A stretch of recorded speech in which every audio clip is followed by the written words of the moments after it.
देखिए हर खबर यहीं पर, सब्सक्राइब कीजिए TV9 भारतवर्ष। बिहार में वैसे बहुत ज्यादा मामले तो नहीं है, लेकिन फिर भी 1500 का आंकड़ा पार कर गया है। मंगलवार को ही जो डेटा सामने आया है, 77 नए मरीज सामने आए हैं। किस तरह से इस चुनौती से निपट रहे हैं और किस तरह से पुलिस अपनी भूमिका निभा रही है ताकि इस संक्रमण के दौर को फैलने से रोका जा सके?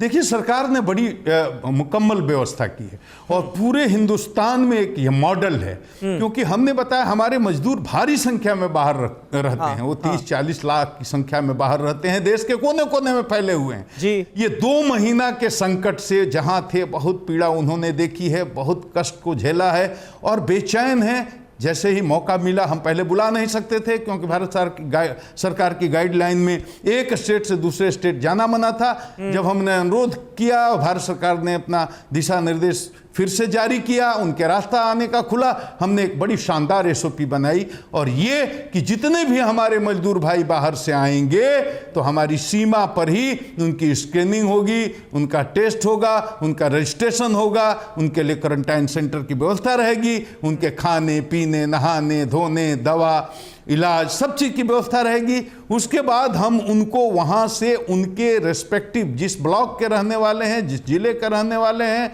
जिस ब्लॉक के में उनका घर पड़ता है, उस ब्लॉक में ले जाएंगे। वहाँ क्वारंटाइन सेंटर बना हुआ है, वहाँ उनके रहने की, खाने की, दवा की, इलाज की, हर चीज़ की समुचित व्यवस्था है। वहाँ भी उनकी स्क्रीनिंग होगी। वहाँ 14 दिन। लेकिन इतने सारे मजदूर जो हज़ारों की संख्या में बिहार में पहुंच रहे हैं पांडे जी, उन सबको क्या क्वारंटीन सही तरीके से किया जा पा रहा है क्या? पहुंचेंगे पांडे जी, इतनी संख्या क्योंकि बहुत ज्यादा है प्रवासी मजदूरों के बिहार पहुंचने में, तो क्या सभी को आप लोग ढंग से क्वारंटीन कर पा रहे हैं? क्योंकि मैं देख रहा था, कहना बिल्कुल सही पांडे जी, मैं देख रहा था कि अभी तक बिहार में 59,563 सैंपल्स की ही जांच हुई है। तो ऐसे में आप कैसे ये सुनिश्चित कर रहे हैं कि जितने भी प्रवासी मजदूर बिहार के सीमा में पहुंच रहे हैं, सबकी टेस्टिंग हो पाए, सबको क्वारंटीन किया जाए अगर उनमें लक्षण है तो? देखिए, आपको मैं आप मेरी बात समझिए। हाँ। सबकी टेस्टिंग नहीं हो सकती। हाँ। आने वाले हमारे मजदूर की संख्या 20 से 25 लाख हो सकती है और सबकी टेस्टिंग करना जरूरी भी नहीं है। आप गाइडलाइन देख लीजिए। हाँ। तो हमको सबको क्वारंटाइन करना है, स्क्रीनिंग करना है, क्वारंटाइन करना है 14 दिन तक। जब लक्षण होते हैं तब हम करते हैं और रैंडम सैंपलिंग करते हैं। और आप जो कह रहे हैं कि इतनी भारी संख्या में मजदूर आ रहे हैं तो कैसे इतने लोगों को रख देंगे, तो मैं आपको बता दूं ये बात कि आना एक साथ नहीं हो रहा है। आ रहे हैं, क्वारंटाइन हो रहे हैं, जिन लोगों का क्वारंटाइन की अवधि पूरी हो रही है वो फिर अपने घर जा रहे हैं, फिर घर में जाके होम क्वारंटाइन हो रहे हैं। लीडर ऑफ ऑपोजिशन है बिहार के तेजस्वी यादव, वो कह रहे हैं कि प्रवासी मजदूरों के साथ, बिहार के प्रवासी मजदूरों के साथ जिस तरह का व्यवहार हो रहा है, जितना उनका ख्याल रखा जाना चाहिए था वो नहीं रखा जा रहा है। ये तमाम बातें लगातार ऑपोजिशन उठा रहा है।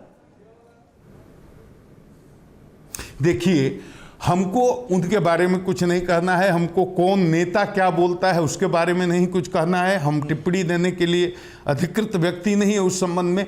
हमने बिहार सरकार ने जो SOP बनाई है, जिस तरह से हम लोग काम कर रहे हैं, वो हम आपको बता रहे हैं। पांडे जी, आखिर में बिहार की आम जनता के लिए, बिहार के पुलिस वालों के लिए, जो प्रवासी मजदूर वहां पर पहुंच रहे हैं, जो गरीब लोग हैं, उनके लिए क्या संदेश है आपका? क्योंकि सबके लिए बहुत मुसीबत का काल है। मजदूरों के लिए तो यही कहूंगा कि भाई अनुशासन, धैर्य और अपनी सुरक्षा बनाए का ख्याल रखिए। ये बिहार के लोगों की और तमाम देशवासियों की भी इस वक्त जिम्मेदारी बनती है कि जो नियम हैं, जो शर्तें हैं, जो गाइडलाइंस हैं, उनको शब्दशः उनका पालन किया जाए, क्योंकि ये हम सब की सेहत के लिए से जुड़ा हुआ मामला है। हम सब के लिए ये नियम कायदे बनाए गए हैं।